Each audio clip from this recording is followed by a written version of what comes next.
Hello, friends. Welcome, welcome, welcome. Happy Monday. Happy Monday. I didn't really have a plan for stream today, and I didn't prepare for anything. But this is something I've been wanting to do for a while. Is do a Studio Ghibli, Studio Ghibli, ranked tier list. So that's what I'm doing today. Um, I was having a little trouble finding like there's one like I found a tier list that I liked and I had trouble finding, but I found what I don't know if it's the same one, but I found one that's pretty much the same. A lot of the ones that people made were just like goofy. Goodbye Djibouti is the best one. Is that a joke, Kicker? I don't know what Goodbye Djibouti is. What's up, Kev Kaku? Wow, Kev Taku. How you doing, friend? Let me give Kicker a shout out here.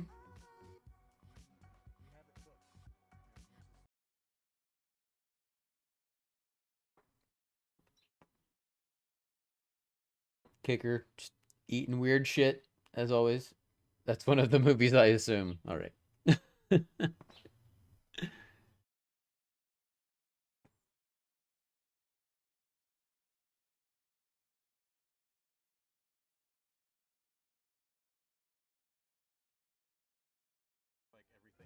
Oh, wait a minute. Can you not hear the?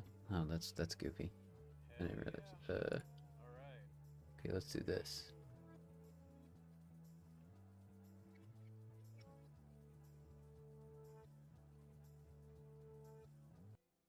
Oh wait, now that the clip's almost over.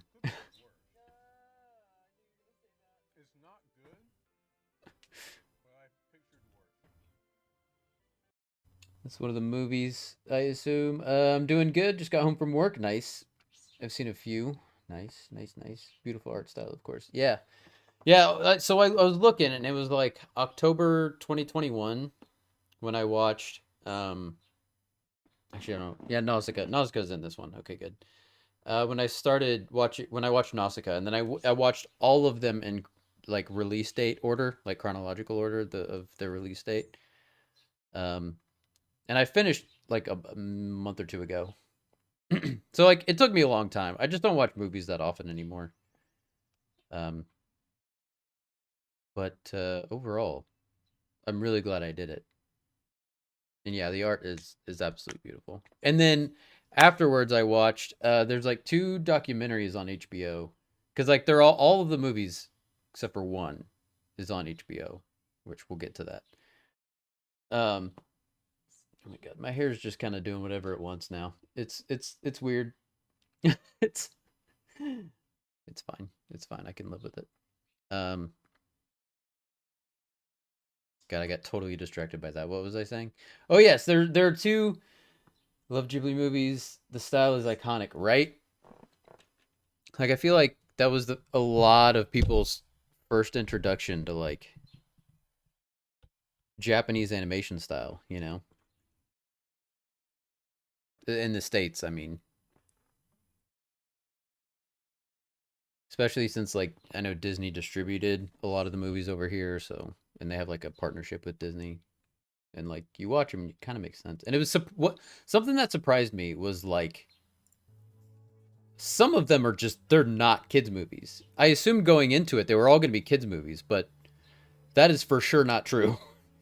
A lot of them are very like adult themed and like I probably wouldn't show like any of my nieces or nephews. Like they're definitely too young for some of these movies.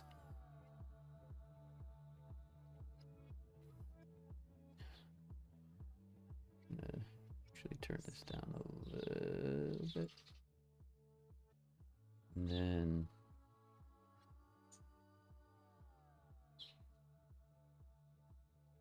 what am I doing? Turn that a little bit. There you go. Yes, but there are two documentaries on HBO about Studio Ghibli and really more about Miyazaki himself. One of them specifically is all about Miyazaki. Have you played any of the Ni no Kuni games? No, I have not. They good? I've heard of them, but I have not played them.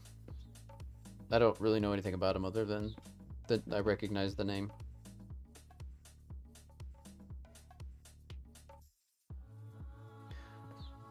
All right, but we're just gonna go in order of the order I watched them. I have this list, and I pulled up a list on Wikipedia of all the Studio Ghibli movies, and then I just watched them in that order. But I started with Nausicaa, and I guess it's officially, technically, it's not like Studio Ghibli, or I don't know. It was sort of pre-official start of the studio. Studio Ghibli made the animations in game style. No shit. All right, now you just got me interested.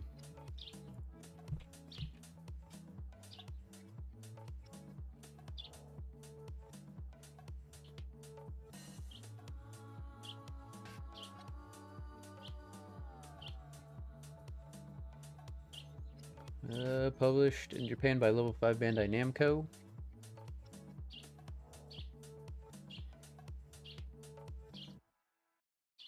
Nice. How many are there? Games. 1, 2, 3, 4, 5. There's 6 of them. Wow. I didn't realize there were so many. 2010. Oh shit. The first 2 were released at the same time. That's interesting that they would do that. I feel like that's not a great way to release games. Like, if you want people to get interested in a game series, you release one, so that's all they have to focus on. Interesting. The next one in 2011. 2012, 2018, 2021. Huh. Interesting. Studio Ghibli president Suzuki, Toshio Suzuki, agreed to collaborate with Level 5 after witnessing the Passion series creator and writer Akira Hino. Ah, okay. Yeah, this guy Toshio Suzuki was in the documentaries quite a bit. They are great. Nice. We'll definitely check them out.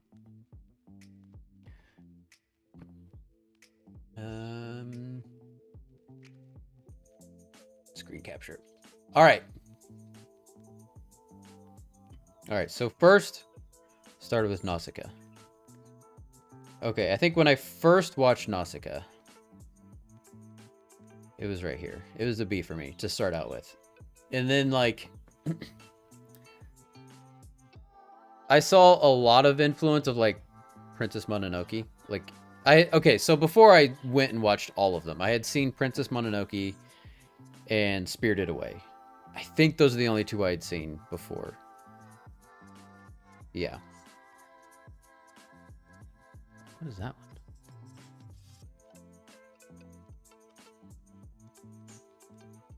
one? But then, Kevin or Fletcher and I always talk about. Excuse me. We always talk about Resonant Arc. It's a podcast where they do like really deep dives into video games and movies and TV shows occasionally for like their Patreon, but their big thing are video games. But one of the movies they did and then they released later was Nausicaa. And like I had a whole new appreciation for it after listening to them. Like I always do. They're so good. Again, like we recommend that podcast, but it's so good. I cannot recommend it enough. Resonant Arc, highly recommend. So I'm gonna put it in A. Because it's beautiful. And like it was interesting seeing it as, especially like thinking back now, like as the first Studio Ghibli movie. And like if I had watched these in a random order, I don't think I really could have told you like the order they came out. Because like the older ones don't seem older. Like the last movie that came out was Earwig and the Witch, and that was their first CGI movie. But like other than that, they're all animated, like hand-drawn animation.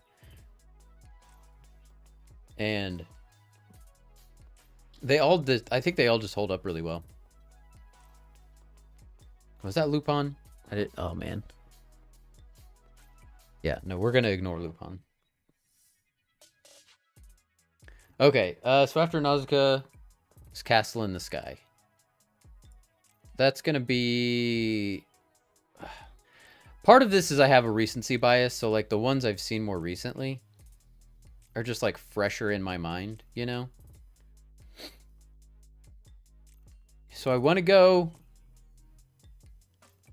like C, because I don't really remember a whole lot about it. And it reminded me of... That is usually how it is. I know, right? Especially since I spread them out over such a long period of time. But like it was good, and it like had all the Studio Ghibli like hallmarks, I guess. Only listen to the Nighttime podcast. Nice. I should put out more content for that. But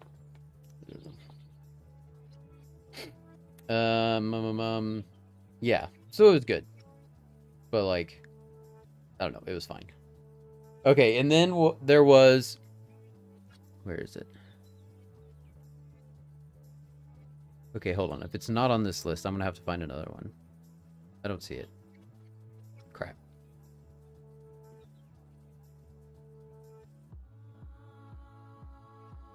Oh, here we go. Grave of the Fireflies, S tier. Hands down, that is my favorite Studio Ghibli movie. Hands down. It is phenomenal. And I had never even heard of it. Never even heard of it until I like started watching it. Until I looked at this list. It is the only one that's not on HBO. Because it is hard to watch. I'll be honest with you. It is hard to watch. It is not a fun movie. But holy shit, is it phenomenal. By the way, off topic for a sec. I'm glad you enjoy music recommendations. So I start doing it weekly. Hell yeah. Absolutely. Absolutely. I always love when people drop music recommendations in my Discord. That movie is really good and so sad. It is so incredibly sad. But it made me feel a lot of things. And I feel like it changed the way I looked at World War II for sure.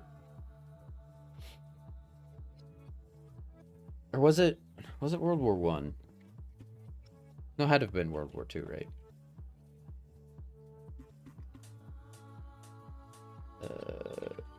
Grave of the Fireflies.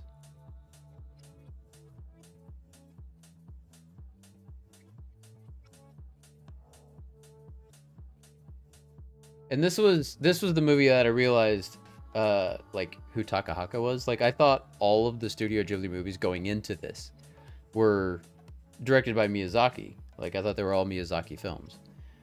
And then I realized like, oh, this was directed by Takahata. And I was like, okay. So like I started to like get a different like a feel for Takahaka versus Miyazaki. And Miyazaki is like a lot... I mean, they're both fantastic directors, but he's a lot more... He has a great mind for like getting into the mind of a child, you know? Like you watch his movies and they make you feel like a child. You know what I mean? Like you get that nostalgia of what it was like to view the world through the mind of a child. Where Takahata is more realistic, I think, for sure. And he tells more real, more grounded stories. World War II, reliving your own hell on Earth. It's a hard-hitting one. It is for sure. Universally acclaimed, Grave of the Fireflies has been ranked as one of the greatest war films of all time, and is recognized as a major work of Japanese animation. Yeah, no doubt. June 1945. Okay, so yeah, definitely World War II. But yeah, afterwards I looked at a like a review by Roger Ebert, and like it was really interesting. I really, if you like that movie, look up his uh review of it. It was very interesting.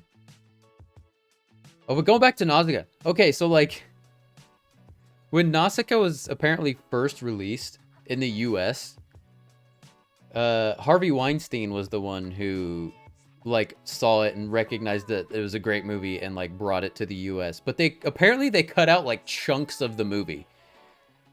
And like apparently at the end of it, like it didn't make sense with all the chunks that they cut out. So, Studio Ghibli sent him a sword. They sent they literally mailed him a sword and said, "No more chopping our movies apart," or something like that. And I absolutely loved them for that. Okay, hold on. Let me see if I can find exactly what it said, but it was something like that. Or maybe it was just Miyazaki himself. Okay, Nausicaa of the Valley of the Wind was released in Japan on March 11th, 1984, a heavily edited adaptation of the film created by Manson International, Warriors of the Wind. Warriors of the Wind, they even changed the name. Was released in the United States and other markets. The Manson cut was derided by Miyazaki and eventually replaced in circulation by an uncut, redubbed version by Walt Disney in 2005. And that was another thing. Like, I mean, obviously I'd heard of these Studio Ghibli, but like, I'm glad I didn't watch a lot of them a long time ago, because until they like had this big partnership with Disney, they didn't have a lot of good like dubs and like, I don't know, they weren't, a lot of them weren't released in their entirety, and it's just like, come 2005, I think is when like the Disney, like when they were talking about like this, when Disney like really realized that they were a good partner. And I mean, like a lot of these films now have like actors you'd recognize doing the dubs. Castle in the Sky got robbed. Definitely at least B tier. Maybe it is. I just don't remember a whole lot about it.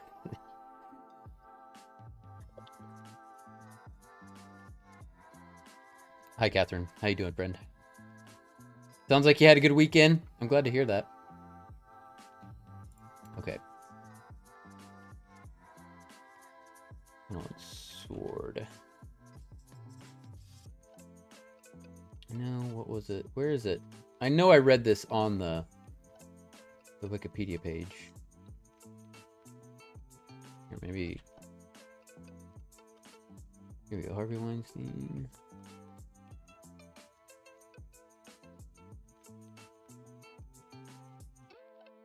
Okay, here we go. No, it wasn't Miyazaki. It was Suzuki, who I was talking about. Sent an authentic katana with a simple message: no cuts. That's awesome. Fuck Harvey Weinstein. Well, I thought that was such a thing. Yep, lots of fun, but exhausting. How was your weekend? My weekend was good. Honestly, the same. It was a lot of fun, but it was exhausting. We, God, I did something Friday night. What did I do Friday night? I don't know. But then Saturday, my mom came over Saturday night, and we've been so back in the day, my mom and I watched The Mole, like with Anderson Cooper, like when it was on. And then so now Netflix has a new reboot of The Mole, so we've been watching it. So she came over Saturday night, and I made dinner, and we watched that. And then Sunday, my mom just stayed the night, and then Sunday we woke up and went to Nashville, Indiana, which is just like a fun little town. It's got like all kinds of small boutique shops and stuff, and spent the whole day there with Tyler and Jessica and the girls. It was good. It was a good day. It was a lot of fun. Katana messages are gonna make an impression, right? Okay. Next one. All right. I'm sure I'm going to get a lot of hate for this one. My Neighbor Totoro's next. That's a C tier. That's a C tier. Yeah, it's called Nashville, Indiana. I think My Neighbor Totoro is overrated. Because I was going into it with really high expectations. Because, like, that's like Totoro's like the mascot, right? Like the mascot for Studio Ghibli. And I was like, oh, this one's going to be great. And it was fine. Like, it had some fun characters like Cat Bus. Like, I mean, who doesn't love Cat Bus? But the story was just kind of goofy and bonkers, and I don't know, when it came to the end, it was just like, I don't know. I didn't get it. It was fine. And the little sprites were fun. Like, they were cute, but they weren't even like in it that much. I don't know. It was fine. The little girls remind me of my nieces because the younger one wants to do everything the older one won. Oh yeah. I wonder if like that's how Felicity and Gigi are gonna be when Felicity gets a bit older and she starts walking and talking and following her sister around. I can imagine that being the same. All right, Kiki's Delivery Service. That's a B tier. That was a good movie. I enjoyed it. It reminded me a lot of what was it? What was that? Steam Boy? Steampunk Boy? What was the name of that movie? Steam Boy?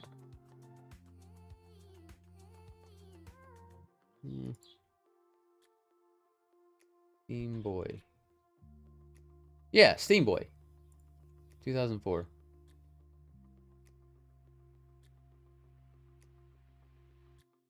It was kind of like Steam Boy, but with just more magic instead of like a steampunk aesthetic. I love that one when I was younger. And here's the thing with a lot of these movies, I think a lot of them are geared towards young girls. Like most of them are like, I mean, look at all, pretty much all of these. Like 90% of them have young female main characters. Like Nausicaa, Kiki. This one's kind of because you got a boy and a girl. Girl.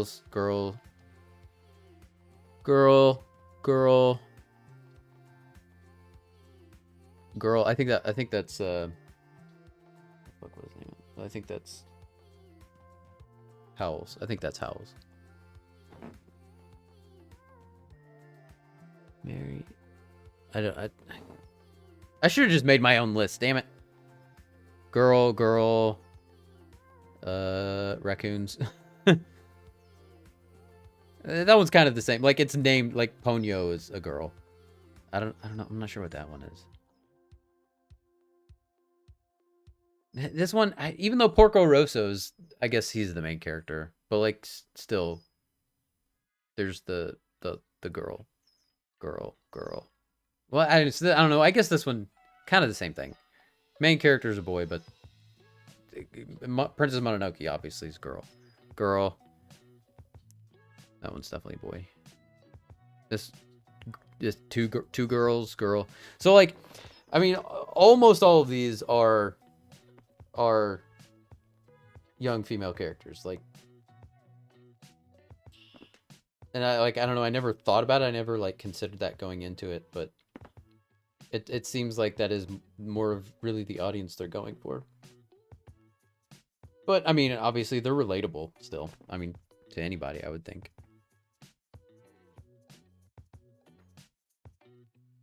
Okay, which one's next? Only Yesterday. All right, this one. It was weird. Was this the one? Okay, hold on. Actually, I'm not ranking it yet. Give me a second. I need to double check this is the one I think it is. Because a lot of them in the middle, I kind of get confused. Only Yesterday. Is this the one with Dev Patel and Daisy Ridley, I think?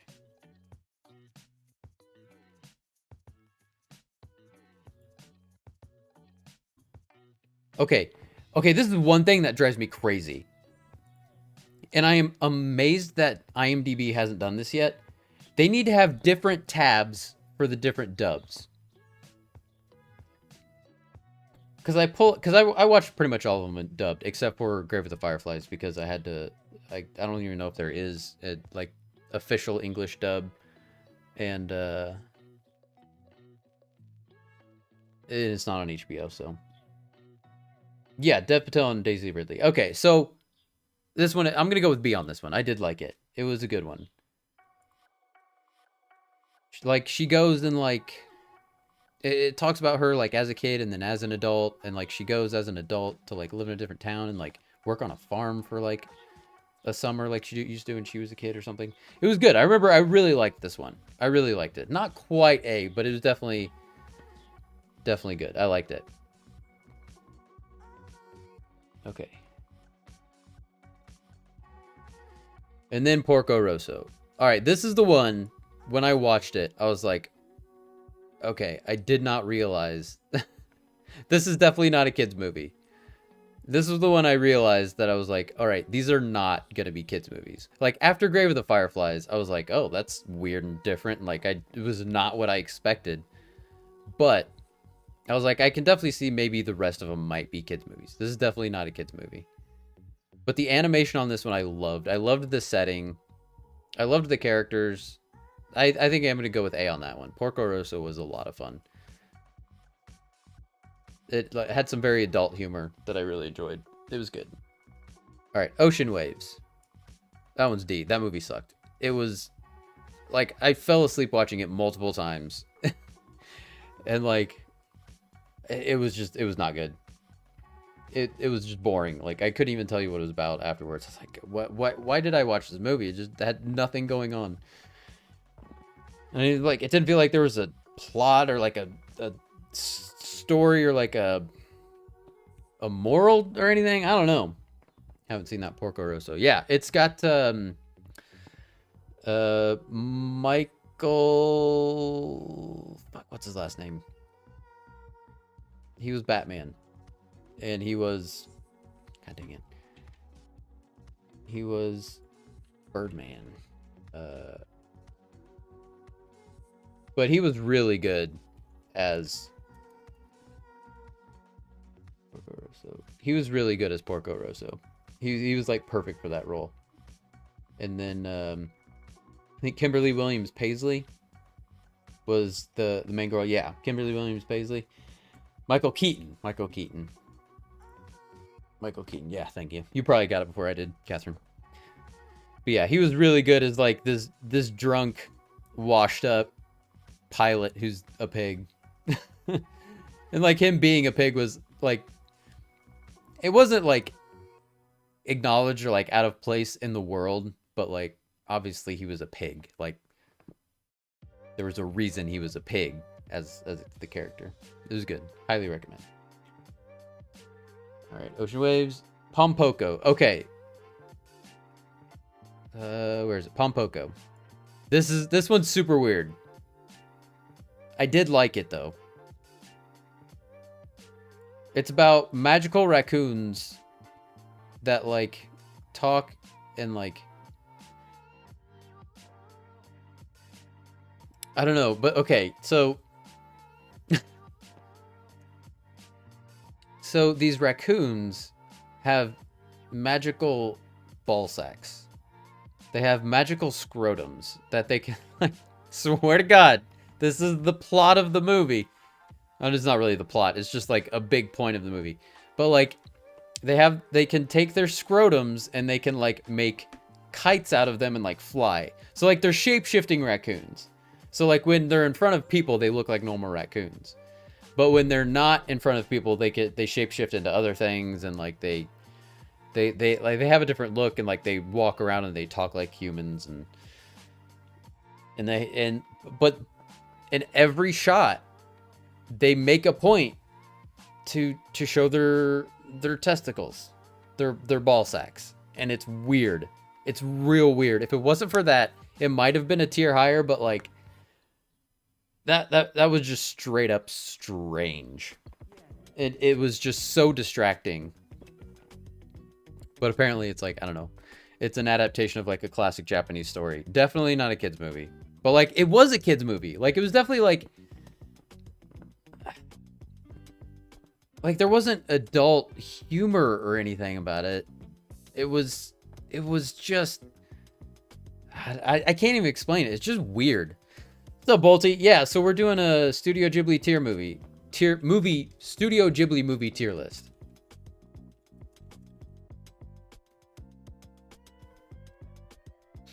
I need to take a picture of that.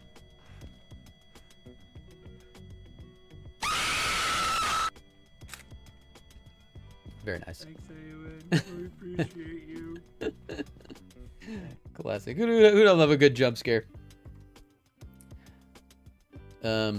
Yeah, strange movie. If it wasn't for the weird testicle thing, I definitely would have put higher. All right, Whisper of the Heart. Whisper of the Heart, which...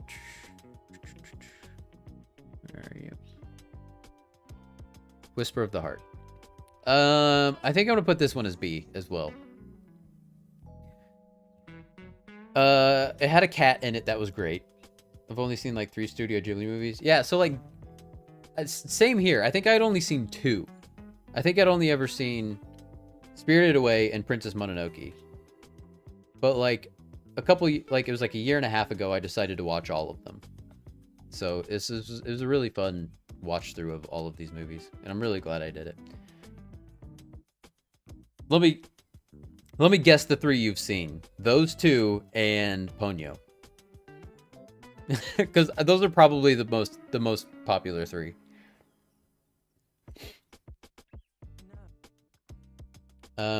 Whisper of the Heart had fantastic music. It might have been my favorite music in the whole series. Right, I think Whisper of the Heart was the one with like the violin and the cello player, right?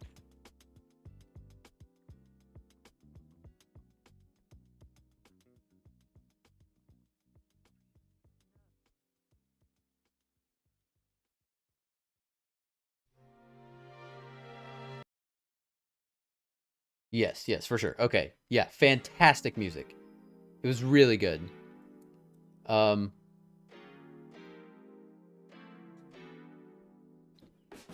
Howl's Moving Castle, Spirited Away, then Ponyo. Gotcha. I was close. But yeah, if there was just kind of, I wasn't crazy about the story though.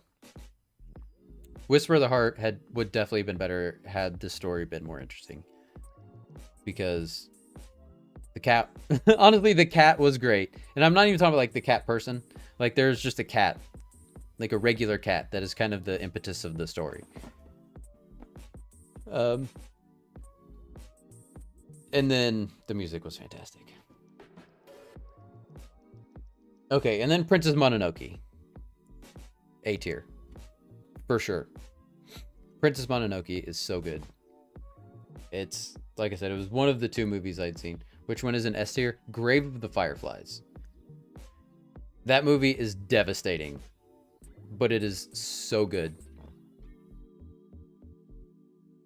What up, Tan? Hey, buddy. How you doing, friend? Give you an old shouty here. But Doghouse. The Doghouse. I meant.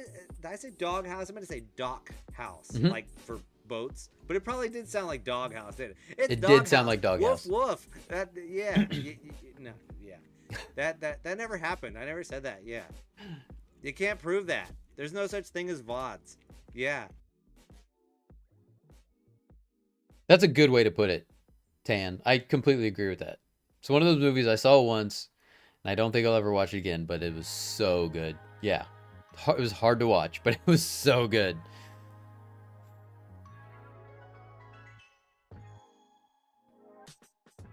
Okay.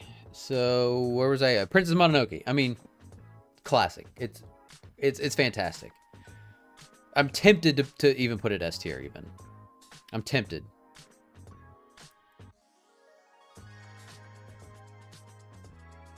Not quite. I'm gonna leave it A tier. I'm gonna leave it A tier just because like I'm thinking about. I know there's a couple other movies I'm gonna put in S tier, and as much as I love Mononoke, it's not as much as I like these other ones. Princess Mononoke is great. When I saw it when I was younger, I didn't like the blood. But then I watched Inuyasha and like reevaluated the cause. Reevaluated because Inuyasha is much bloodier. Is it? Interesting. I think Inuyasha is on Netflix now. Would you recommend Inuyasha? Like I always remember it growing up, but I never seen anything about it, or I've never seen an actual episode. Or I think there were games too, weren't there? I never played any of the games.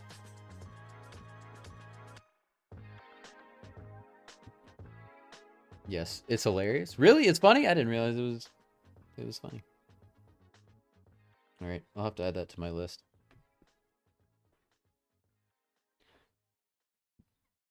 Okay. So after Mononoke was My Neighbors the Yamadas. S tier. S tier.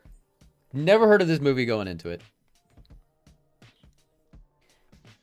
It is not only the funniest Studio Ghibli movie, it is one of the funniest movies I've ever seen. It is so funny. Jim Belushi is the main character, and like he lives with his mother and his wife, and I think his wife is Bonnie Hunt, and his kids, and it's just like it's just about their life and like their everyday everything. And his mother is one of the funniest characters I've ever seen in anything. I was literally laughing throughout that entire movie. It is one of the funniest movies I've ever seen in my life. Highly recommend My Neighbors the Yamadas.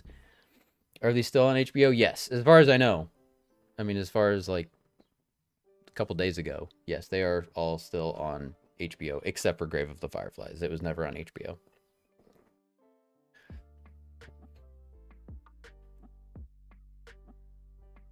Yes, highly recommend if you're in the mood for a good laugh. And here's the thing, here's my take with, I know some people are all about subs, but like the dub of this is fantastic. I think it's different when it's comedy, because comedy is all about delivery and timing. So like I watched the first couple episodes of One Punch Man. This is my example of One Punch Man subbed, and I didn't get it. I didn't really like it. It didn't grab my attention. I heard it was funny, but like I was like, this is not funny. Years later, I watched the dubbed version, and I was like, oh, I get this now. This is hilarious. And now I love One Punch. Well, I love the first season of One Punch Man. They should have stopped after season 1. But I think comedy is the exception. Even if you are like a full-on, hardcore, subbed-only person, when it comes to comedy, I think there needs to be an exception. That's my take. My Neighbors the Yamadas. S tier. Faux show. All right. And then Spirited Away was after. Spirited Away, S tier. I mean, come on. If you've ever seen Spirited Away, you get it. That is such a magical, whimsical, like, just beautifully animated, like, and even as a kid, you can understand the themes and the story they're trying to tell, and like the moral of the story, and it's just such a beautiful movie. Spirited Away, I loved that one. I know. How can you not? It's so good. Obviously S tier. Obviously. All right. We're like halfway done now. Okay, The Cat Returns. I'm gonna put The Cat Returns C tier. It was a sequel to Whisper of the Heart, and it felt forced. Like I think that's the only sequel Studio Ghibli's ever made, and it's just like I felt like someone came in and was like, "Hey, we need to do sequels." Just like Square Enix, like, "Hey, we need to do sequels because they're easier to sell and we can make more money." I don't know. It didn't do it for me. All right, Howl's Moving Castle. Howl's Moving Castle. I'm gonna go A tier with that one. That was a fun one. It's a Disney thing. Yeah. Spirited Away was so strange when I first started it, but it's like falling down the rabbit hole, and by the end I loved it. Yeah. I'm sure. Like I didn't think about it, but I'm sure it's probably heavily influenced by like Alice in Wonderland. Like it's gotta be. It's gotta be. Like quite literally going down the rabbit hole, you know? Instead of a rabbit hole, it's a bridge or a tunnel.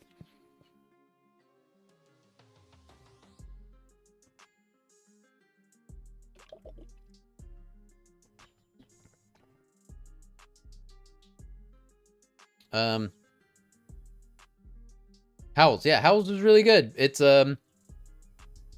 Billy Crystal was fantastic.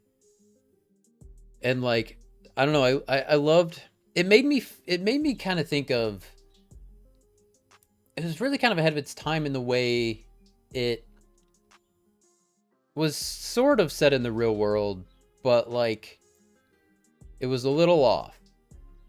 Well, not really. I mean, it was very like fantastical, but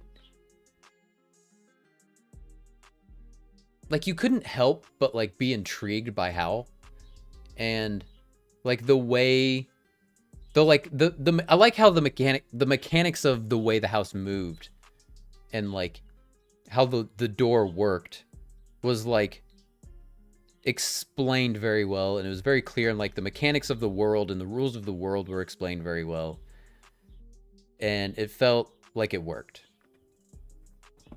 Hey, what up, Attic? One of my favorite movie, TV, book themes is getting transported to magical world. Yeah, yeah. That is a cool, fun. It's easy to fall into those fun worlds, you know? I'm doing good, friend. I'm doing good, Attic. How are you? What you been up to lately?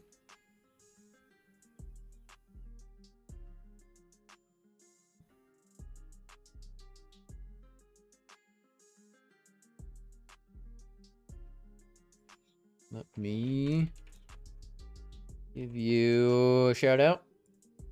What you been playing? God of War Ragnarok? Come on, let's go. Hell yeah.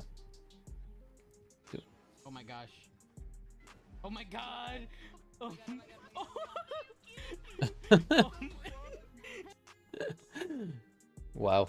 That was impressive. That was some real juking right there. Just finished up school finally, so I'm able to hang out more. What do you mean finish school? Like finished school? Or like just for the summer? Thank you for the shout out. Hey, no problem, friend. No problem. Thanks for being here. You graduated? Like I'm done? Congratulations, friend. Congratulations. It's a wonderful feeling. I'll never forget when I turned in my final, when I took my final. It was one of those moments of like, I've been working. Oh God. Let's see. You start school when you're like, what, 4? Finally done. I think I was finally done at like 24. So it's like 20 years of your life. You've been working for this one piece of paper and you finally get it. And it's like, I'm glad I can finally put that behind me. Congratulations, friend. Congratulations. I'm happy for you.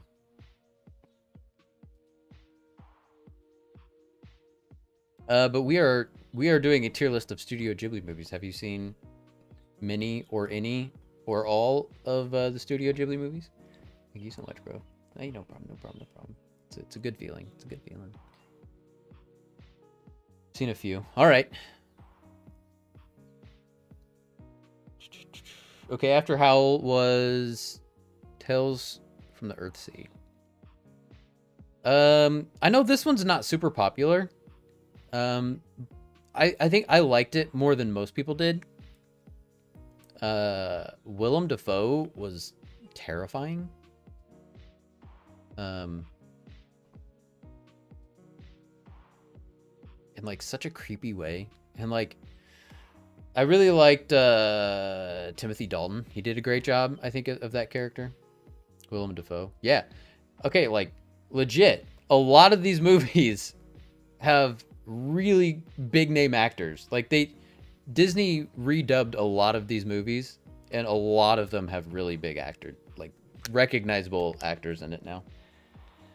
Tales of Earthsea is based on a book series. Yes, yes, I did read that about it. But yeah, it was good. I really enjoyed it. Like I can get it's very different than a lot of the Studio Ghibli movies. Like in not only in animation style, but like it's very medieval. More than any other of their movies. Like you get that medieval like feeling and vibe from it. Yeah, the one with the raccoons had some big actors, I remember. Yeah, Pompoko. Yeah, that I remember Clancy. Shit, I want to say Jones Clancy. Shit, what's his name? Clancy Brown. Yeah, he was in it. I forget who else was in it, but yeah, it had some big names. Pompoko.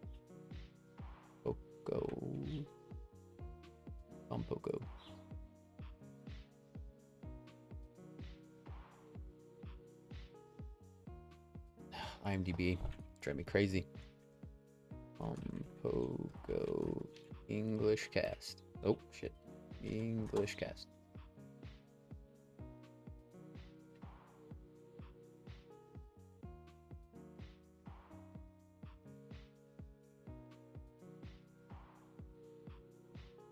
Oh yeah, Jonathan Taylor Thomas, J.K. Simmons, Kevin Michael Richardson. Kevin Michael Richardson does a lot of voice acting. John DiMaggio, Brian Posen. Yeah.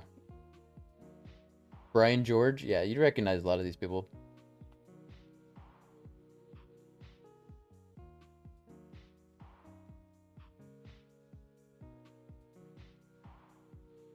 Yeah.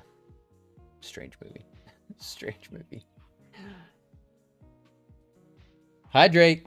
Hydrate or dihydrate. Got that right.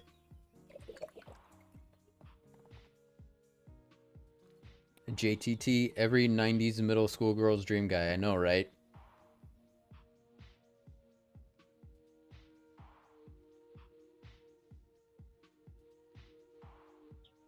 What?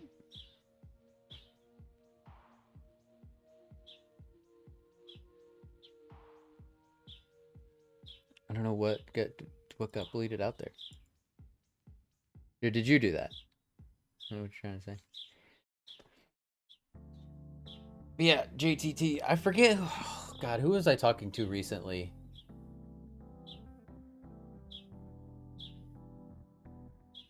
But like, I was talking to like a group of young girls.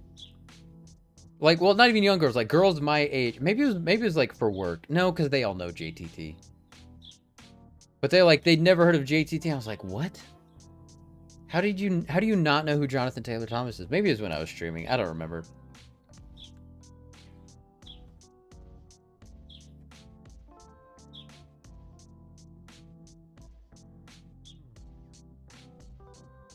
Are you talking about J.K. Simmons? Was he the voice actor for someone that their name keeps getting bleeped out for some reason?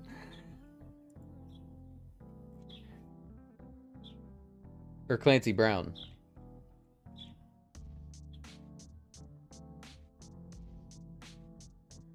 That's weird. I'm trying to figure out who got bleeped out. That's strange.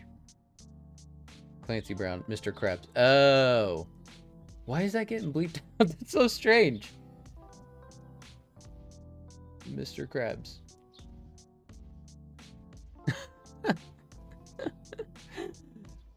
Oh, that's weird.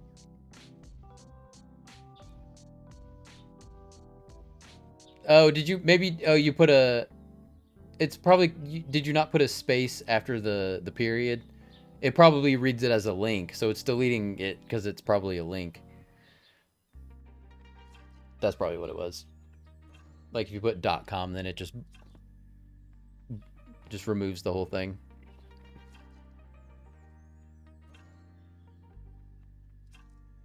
Okay. Tales from Earthsea, I think it was, yeah. Then Ponyo. That was a good one.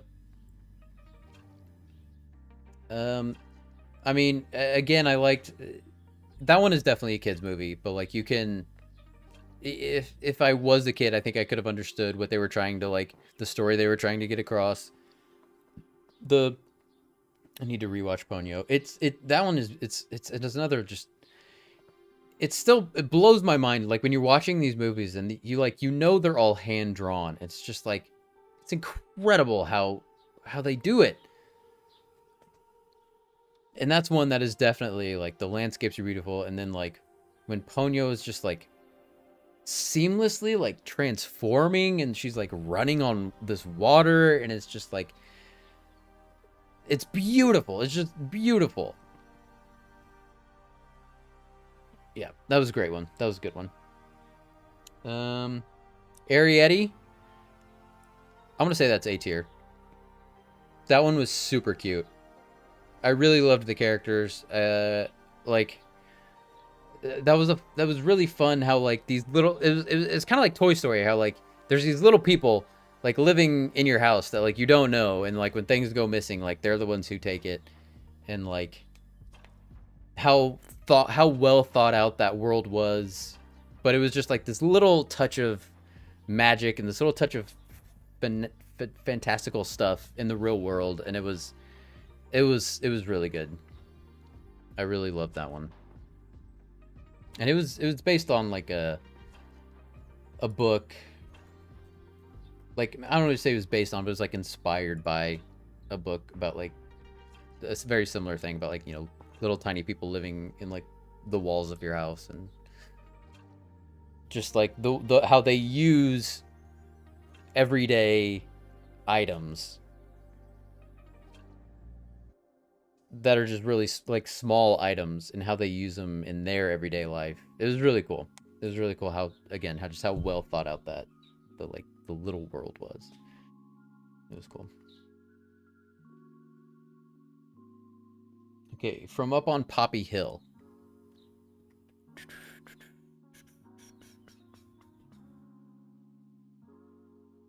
From Up on Poppy. Oh, maybe that's probably this one. Okay, From Up on Poppy Hill. I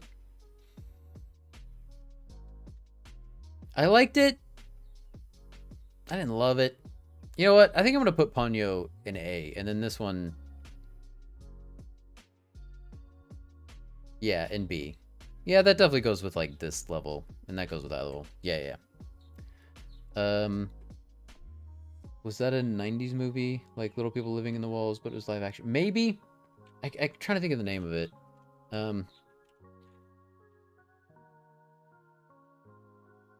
Like they had a name, and I want to say they even used the name for like the people.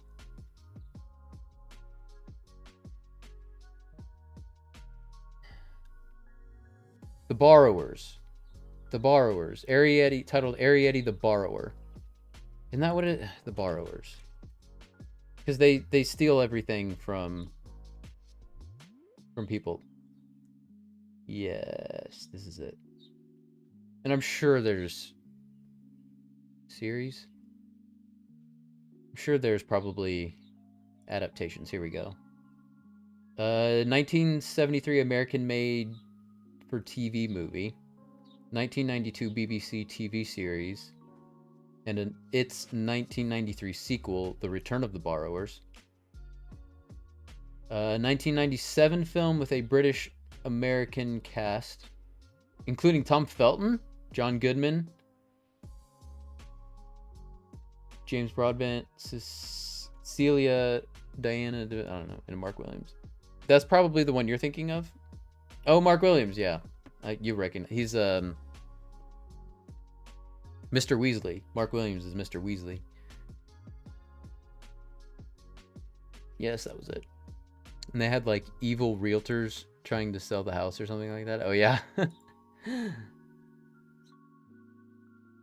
Yeah, the Arrietty, yeah, it's definitely directly based on. There's a 2011. So Arrietty came out in 2010. There's a 2011 BBC production with Stephen Fry, Victoria Wood, and Christopher Eccleston. The Borrowers, a 52-episode animated series currently in production. It doesn't say like by who or when it's coming out or anything, but apparently that's a thing.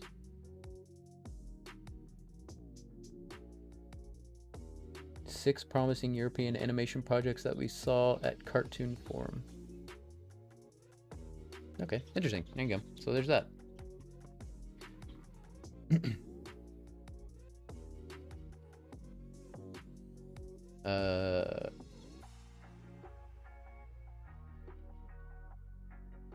From Up on Poppy Hill.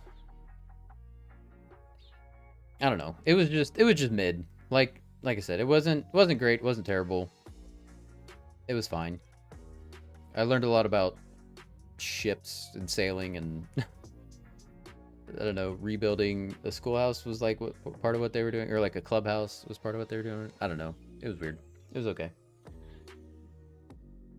Okay, The Wind Rises. The Wind Rises. Okay, so this movie is S tier for me.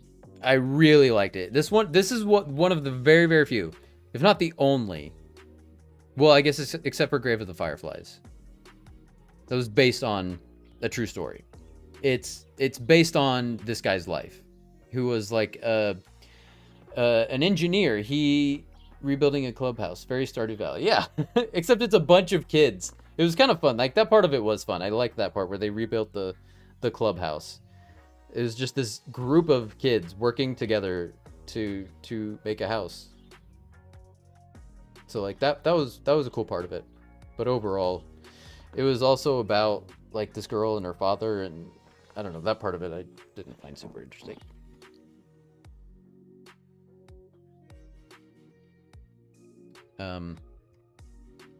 But yeah, so yeah, The Wind Rises, this guy's is basically a biopic of this guy's life, and he built warplanes for Japan, and it was just about like how he just wanted to build planes, how he loved planes and he wanted to build planes, and then of course if you're good at that, the government's going to find you and want you to build warplanes. And it was about his personal life, like his friends and his family and his wife, and it was like just about it was interesting, like how different the times were, but like how similar they were. And like you just fell in love with his wife when he did. Like you really felt their love, and it was so well done. And but it wasn't just about that. It was about I feel like it really encompassed everything in his life so well, and it was just like just as a biopic, just genuinely it was very well done. For like, I feel like sometimes a lot of biopics will focus on like a certain event in someone's life, and they'll cover that really well, and that's a good way to, I think, make a biopic. But if they try to do too much, then a lot of it just, I don't know, if you try to force too much into it, then nothing is really like given the proper time it needs. But the way this one was done, I felt like even though it spanned most of his life, it hit all of those important parts well enough that I was interested the whole time, and it was very well done. I really, really liked it. S tier. Next was Tale of Princess Kaguya. That's an A tier for me. So this one's based off like a Japanese folklore tale. It was beautifully done. It was really interesting how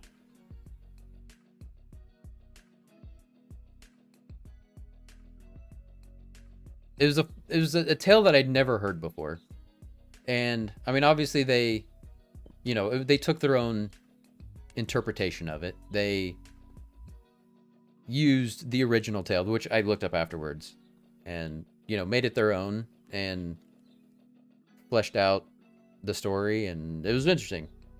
And I love folk tales and folklore, and especially when they're told in an interesting way. And the ending was a little weird, but like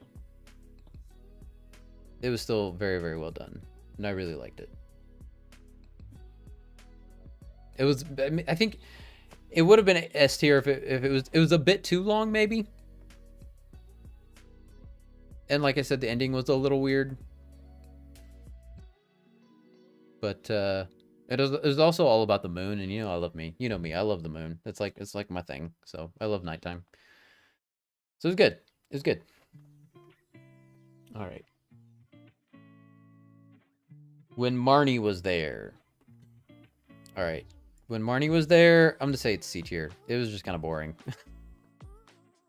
I don't know. It was about this girl, and she like moves to a new town and like makes a friend. I don't know. It was just boring. Like it did. I didn't find it that interesting. And yeah, like I even recently watched it, and it was just like it just nothing about it stuck with me. I was like, I don't know. And like the story, I think I don't know, the story, the point of the story they were trying to tell, I think was good, but it was just boring. Oh, that's it. It was just boring. All right, Earwig and the Witch. This one should have been here, but it was here. It was bad. Like, watching it was fun. Maybe, you know what? Maybe this one was boring. I'm going to say it's D tier, and this one was C tier. Like, watching it was fun. And I can't put it D. I can't put it D because the story did not come together at the end. Like, it just... There was no, like, moral. It was just, like, the ending was just bad. All right. Was that their attempt at computer animation? Yes. It was directed by Goro Miyazaki, who is Hayao Miyazaki's son. And, like, he's directed others.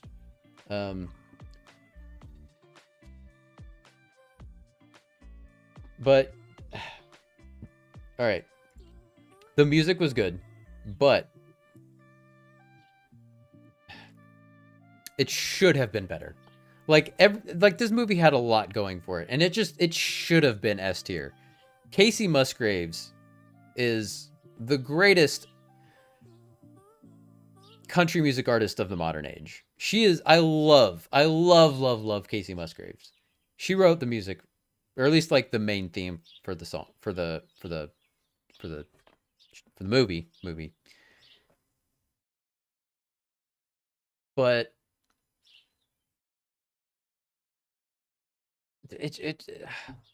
I can't really say anything without like spoiling it, but like I don't know, the ending was just bad. It was just bad. And it didn't make any sense, and it was not satisfying. And like it either should have ended earlier or later. It just ended in such a weird spot. And there was no resolution. I don't know. And I'm like, I really hope they do another movie with Casey Musgraves and do a better job. Ugh. That's it. I'm not counting these two because I haven't seen them. I don't even know what this one is.